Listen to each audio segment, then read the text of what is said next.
బస్సులో ఎక్కితే కాండోమ్స్ ఆడవాళ్ళ బట్టలు ఇవన్నీ ఉన్నాయంటే అంటే అదే పనిగా అక్కడ బస్సుల్లో రకరకాల వింత కార్యక్రమాలన్నీ జరుగుతున్నాయి, లేకపోతే ప్రాస్టిట్యూషన్ తెచ్చుకుని ఏదో చేస్తున్నారనే కదా అర్థము.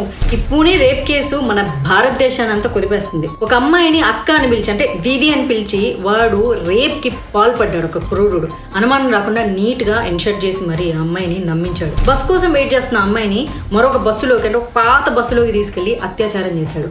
ఈ ఘోరం అయితే పూణే నగరం నడిబొడ్డున పోలీస్ స్టేషన్లకి 100 మీటర్ల దూరంలో ఉన్న స్వర్గేట్ బస్ స్టాండ్ లో నిలిచి ఉన్న బస్సులో 26 ఏళ్ల మహిళపై ఒక నిందితుడు అత్యాచారానికి పాల్పడిన విషయం దేశాన్ని షాక్ చేస్తుంది. అయితే ఈ ఇన్సిడెంట్ పై మహారాష్ట్ర ప్రభుత్వం అయితే చాలా సీరియస్ గా తీసుకుంది.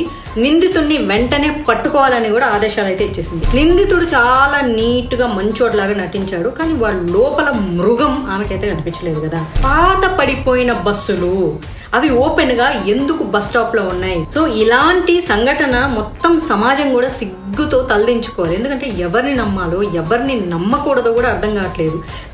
పబ్లిక్ గా బస్ స్టాండ్ లో ఇట్లా బయట వ్యక్తులు ఎలాంటి వాళ్ళు అన్న సందేహం అయితే అప్పుడప్పుడు కనుగుతుంది కానీ బట్ ఈ లేటెస్ట్ యుగంలో వచ్చేసి అమ్మాయిలకు రక్షణ లేకుండా పోతుంది.